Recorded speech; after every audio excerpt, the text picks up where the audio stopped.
I fi ar y ffordd i gasglu actor DJ, artist, o'r enw Gareth Potter sy'n cyflwyno cyfres newydd ar S4C sy'n dechrau cyn bo hir straeon y ffin. A dyma fe. Gareth, sy'n mynd? Very good, Pat. Very good. You're a feic yn y cefn. Alright. Right. Ti'n iawn? Fi'n gret, diolch. Tywydd yma, Wel, t'mod, fi wastad yn dod o tywydd dy fi. Ni'n mynd i siarad am y gyfres mae cyn hir, ond beth yw arwydd y car y beic? A beic yw ser yn y gyfres, chan. Dyna sy'n mynd â fi ar fy nhaith o gogledd i'r de ar hyd y ffin. Ond mae'r gyfres yma, sef straeon y ffin, rhywbeth bach yn wahanol i ti, ydy. Felly esbonia fi, beth yw y reswm tu ôl y gyfres newydd mae straeon y ffin? Wel, o'n i eisiau edrych ar ardal o Gymru sydd ddim yn cael lot o sylw fan os. Ardal sy'n eitha agos at yng Nghalon ni, y ffin. Ond... Am ba reswm, ti'n gweud agos i'r galon ni, pam? Wel, un o Gaerffili ydw i, ac lot o'n heili yn dod o'r hyn sy'r fynwy, a maen nhw wastad wedi teimlo yn Gymru. Ond dwi'n meddwl falle bod Cymru yn gyllewin yn meddwl, go iawn. Fi'n cael yn bersonol, a wedi bod yn defensif iawn am yng Nghymreigdod. Ni eisiau gweld sut mae pobl yn teimlo, neu sut hanes Gymreig sydd i'r ardal yma. Os yna Gymru tu hwnt i'r ffin, just dros y ffin, sut maen nhw'n teimlo? Ni'n siarad ddwy ochr ar y clawdd offer. O, yn sicr, da ni'n mynd i Gaer, da ni'n mynd i Llydlo, da ni'n mynd ddwy ochr i Groes Oswallt. Ie, reit. A bellach lawr i Gasgwent? A'r holl ffordd i Gasgwent, ydyn? Gasgwent. Felly, pwy yw bobl y ffin go iawn? Pwy mor bell naill ochr o'r clawdd offas na gyd yw bobl y ffin? Pwy mor bell mewn i Loegr maen nhw'n mynd? Wel, o'n i ddim yn mynd fwy na rhyw 5 milltir yn naill ochr, really. So, o gwmpas y ffin, o gwmpas clawdd offa, o gwmpas yr ardal yma. Beth yma iaith, Gareth? Oes na rhyw fath o ddryswch ydych gyda ni? Oes na rhyw fath o gymlethod? Ydy'r iaith yn un gref yn yr ardal yma? Mae rhai ardaloedd. Mae lot fwy o Gymraeg tafod ieithol i gael. Ti'r canolbarth o'n i'n teimlo. A o gwmpas... Trallwng, Trefaldwyn... Trallwm, fel mae'r pobl lleol yn ei alw. Trallwm, maen nhw'n ei alw fe. A o gwmpas fyna, mae yna lot o Saeson sydd wedi dod i'r ardal, mae yna bobl sydd wedi dysgu'r iaith. Ond o'n i'n meddwl, Trallwm oedd y lle oedd yna dafodiaeth, dafodiaeth Powys yna, sydd yn ffantastig i glywed. Mae'n gyfle perffaith i ddysgu fwy am yr hanes, fwy o diwylliant am bobl o ffin, de? Ac i falle ymweld o'r lle hefyd, ymweld ar ardal. Mae clawdd offa yn rhywbeth go iawn. Dwi wedi cerdded ar rhan ohoni. Ydy hwnna'n ydy hwnna'n rhan o fywydau pobl? Ydy pobl yn ymwybodol fod na fawnd o bridd a ddeiar a glaswellt yn diffinio'r ddwy wlad? Ydy hwnna'n rhywbeth mawr yn bywydau pobl? Yn sicr, mae'n rhan anferth o rai pobl, o bywydau rai pobl. Mae yna ffarmwr wnaethon ni gwrdd â sydd yn ffarmo ar darn anhygoel o'r clawdd. Sy'n uchel iawn. A mae e'n ffarmo yn Lloegr. Ond y tref agosaf iddo fe, mae'r tref agosaf yng Nghymru, sydd yn gwneud pethau'n anodd iawn. Os rhywbeth yn mynd yn wrong, a mae'n gorfod ffono yr heddlu neu ffono am fire engine. Reit, mae hwnna'n iddi bach yn gymleth fe lle, Ori, a mae pethau fel yna yn eitha diddorol. Mae un o'r bobl yma sydd yn supporto Cymru yn y rygbi, ond yn cwyno am y Senedd Cenedlaethol. Gret. Ni'n gyrru tuag at Caerffili. Un o Gaerffili, ti'n reiddiol, yn dweud? Ie, dyma fy yn filltir sgwari.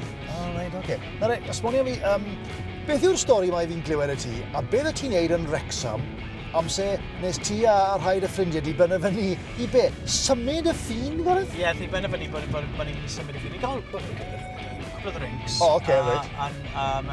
O'n i'n aros mewn gwesti. oedd yn eitha agos i'r ffin. Blynyddoedd maith yn ôl. Ac well i mi beidio gweud pwy ni gyda, mae rai nhw'n wynebau cyfarwydd i ni. Neu fydd y cyfreithwyr dyn ni ar y ffôn. Dyna ni, ond o'n i'n yn syniad i oedd e. Na i gymryd cyfrifoldeb am hwn. Ac o'n i cael gyfle beint, o'n i ger Wrexham, adeg Steddfod yr Urdd Wrexham byti 15 mlynedd yn ôl, 18 mlynedd yn ôl. Ac nes i gweud, mae'r ffin lawr nhw, mae'n sain gweud croeso i Gymru. Os ddawn ni nos fori, dawn ni fan hyn gyda spanners, a nawn ni gymryd y sain off a symud rhyw ganllall lawr y ffordd, a falle pob nos o'n ni'n gwneud hwnna, a gallai ni ennill tir i Gymru. A ti'n un o'r syniadau gwirion wyt ti'n cael yn y pub yw hwnna, ar ôl un gormod. A nathoch chi wneud e? Nathoch chi wneud e? Actually wneud e, nathoch ni ddod a screwdrivers a spanners gyda ni. A nath pobl sylwi? O, ti dal ddim yn gwybod? Nethon ni byth yn dal. Byddai'n ddiddorol mynd nôl yna cyn gweld yr arwydd dal yna. Bydde fe? Wel, mae'r gyfres yma yn swnio'n ddiddorol dros be. Mae'n hyfryd gweld rhan o Gymru i ni ddim yn falle mor gyfarwydd â hynny. Esbonia i fi beth sydd allan ni ddysgwyl felly yn rhaglen 1. Felly di weithio beth sy'n rhaglen 1? Yn rhaglen 1, i ni'n mynd i Dryffynon ac i ni'n cael wybod tipyn bach am hanes Dryffynon. Dryffynon, mae'n dref fechan yng Ngogledd Cymru erbyn hyn, ond mi oedd e yn yr hen ddyddiau ti glawdd offa. Yn ogystal â Tryffynon, ni'n mynd i Gaer. Wel, fi'n gwisgo fyny fel gladiator. Fel gladiator? A wy'n ymladd arth. Cael cyfle i gael bach o swordplay? Ai, wy'n ymladd arth. Archan. Be, really? Yep, mae arth yn dod a wy'n gorfod ymddiffyn fy hun. Dim ond yr Esperanto Gareth Potter yn ymladd arth. Diolch byth, gyd. Felly, rhaglen 2, ti'n chi feddwl beth sy'n rhaglen 2? Nes i'n rhaglen 2, ni'n mynd bellach lawr y ffin, ni'n mynd am drip ar gamlas. A mae hwnna'n rhyfeddol o brydferth hefyd. O, mae ar fel lan. Un efo hoff dyrnodau. Siwr o fod. Hefyd ni'n mynd i Chirk. O, reit. Beth yw Chirk yn Gymraeg? Beth yw Chirk yn Gymraeg? Dwi'n cofio beth yw Chirk yn Gymraeg. Ond ni'n mynd i Gastell Chirk. Ac ni'n cael gwybod tym bach am hanes y lle, ni'n cwrdd â cymeriadau lleol, ni'n gweld prydferth ochr ardaloedd yma. Ges ti ambell i surprise tra'n ffilm o'r gyfres ma? Bob diwrnod o'n y surprise. Dyna fi. A rhan fwyaf ar ochr orau oedd y surprise yna, ond nes i fwynhau llawer mwy nag o'n i'n disgwyl mwynhau. Ar un o'n diwrnodau offi, nes i weld un o'r hoff bands i ar Happy Mondays, a nes i cwrdd â Bez, y boi sy'n dawnsio. A nes i siarad gyda Bez wedyn ar ôl y gig, ac mae Bez yn byw ar ffin. Right. So ges i reform Bez, ac oedd dim amser gyda ni i ffito fe mewn. Ormod i wneud, ond dyn ni yn ymweld a arwyr cerddorol fi, beth bynnag. Ie, Ni'n ymweld â Pat o datblygu, mae hi'n byw yn Gelli Gandryll. Ni'n ymweld a cael hanes y grŵp arloesol y Brodyr. Right. Oedd yn byw mewn tŷ oedd ar y ffin. A dyna pam maen nhw'n cael ei alw yn Brodyr y ffin. Ie, mae'n beth Boundary Lane, efe? Ar Boundary Lane, ie. Ie, da iawn. Beth am y teimlad i orffen yn gyffredinol o ti'n cael am Gymreigdod? Hynny yw, faint ohonyn nhw oedd yn byw ar y ffin oedd yn teimlo'r Cymreigdod yma ac yn amddiffynol iawn o'i Cymreigdod?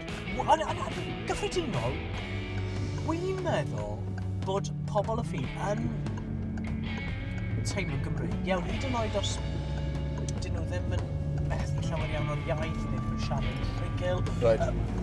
Ond ni yn cwrdd â phobl pobl sy'n wedi dysgu'r iaith, ond mae Cymreigdod yn bwysig iawn iddyn nhw. Right. Mae hwn yn amlwg yn agos i dy galon di, felly fi'n mynd i aros ti bant fan hyn yn Gaerffili. Oedd yn man gi'n byw ar y stryd yma, pan i'n tyfu fyny. Oedd ei wir? A pwy oedd yn byw drws nesa i'n fam gi ar y stryd yma, ac ar y road, ond Mark Lug o Tŷ Gwydyr. O, sef... O ti'n nabod y bryd hynny, ne? O'n i'n nabod y bryd hynny. Ond mae fe lag ti'n nabod yn gilydd, os ni'n 3 blwydd oed. Cael fi mynd i aros ti fan hyn, drech. Fantastic. Ei, diolch yn fawr ti. Ti'n mynd oedd y feic nawr. Ai. Felly, bydd yn ofalus yn mwyn dyn. Diolch, Chris. OK, hwyl ti boi. Diolch.